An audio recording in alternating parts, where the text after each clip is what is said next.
How's it going, you guys? So in this video, I'm going to be talking about why ketogenic diets might not be working for you as an athlete. Why is your sports performance declining on a ketogenic diet?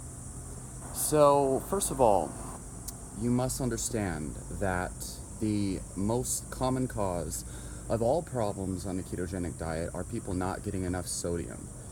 The general population tends to eat less sodium than they actually require due to the common fear of sodium in the modern mainstream medical community, which is misguided. Watch my video on sodium, all my videos on sodium if you need more information, or read the book The Salt Fix for more. But when you are restricting carbohydrates and you're keeping your insulin low, the body actually starts to excrete more sodium, and the needs for more sodium intake actually drastically increases. And so on a ketogenic diet, your needs for sodium go way up. So at a minimum, 5 grams of sodium per day is necessary. And since you're an athlete, your needs go even further. 7 grams per day, 7 grams of sodium per day is drastically important for performing at your best. Otherwise, you'll feel fatigued, you'll feel dizzy, you'll have less energy and less explosiveness, less endurance, and the list goes on. Brain fog as well. So 7 grams at a minimum, that's approximately 1.5 tablespoons worth of salt, equals about 7 grams of sodium spread throughout the day. But ideally, you should really shoot for 10 grams of sodium per day if you're an athlete on a ketogenic diet. You know, especially when you're sweating and things. For me personally, I found I could sustain heavy weightlifting for a long time, but then when I started doing more bike riding, cycling, more MMA, and jiu-jitsu, and I was sweating all the time, I started to feel super fatigued, and I started to feel like I wasn't recovering from my routines, from my exercise. And at first I thought, oh, I need more carbohydrates. It's glycogen. But then after a while I realized, oh, I've been sweating a lot more than usual. Carbohydrates actually didn't help. They actually made me feel a lot worse. Then I remembered why I restricted them in the first place. And when I started supplementing with sodium, with salt, all of a sudden those problems went away. In fact, what's interesting is I started to notice a direct relationship between low salt intake and insomnia. And I started to notice that my sleeping problems I struggled with for a long time were directly related to the amount of sodium I was ingesting. And I noticed at first when I started keto that my sleep improved, and that's probably because I started to increase sodium. And then when I started to exercise more vigorously, I wasn't able to sleep as well, and I thought, oh, that's overtraining syndrome.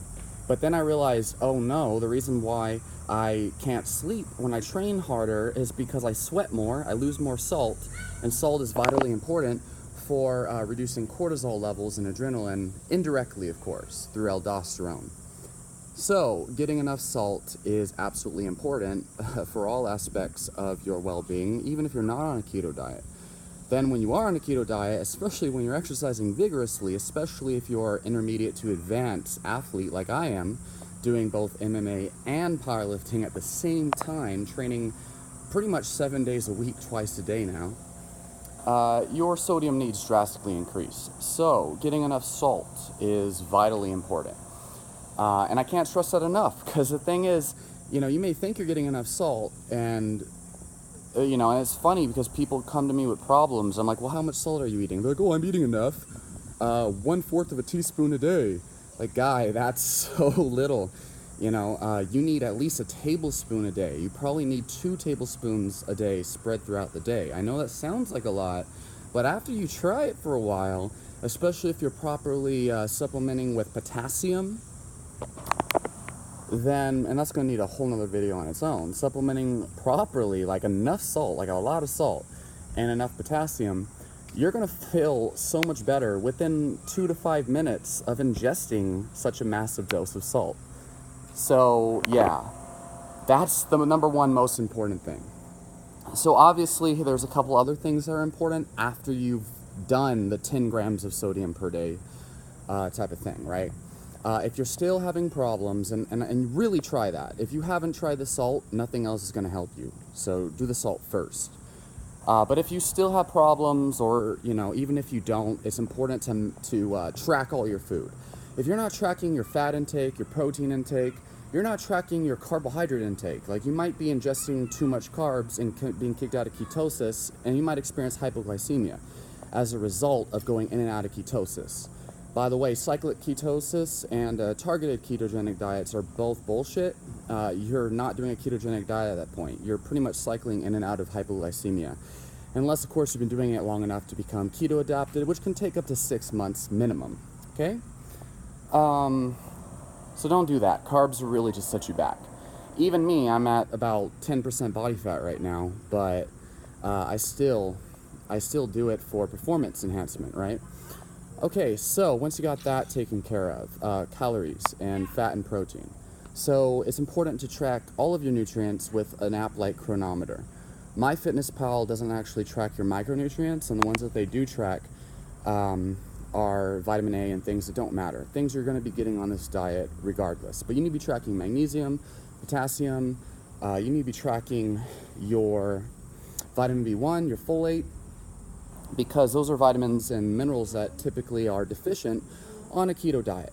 And what I found is those things actually don't matter as much. I think your needs for most of the RDA of vitamins and minerals actually go down when you're restricting carbohydrates. But just in case, just to be sure, if you need those, make sure you're tracking them and see if supplementing with those extra vitamins and minerals you might not be getting, see if it helps, especially with magnesium.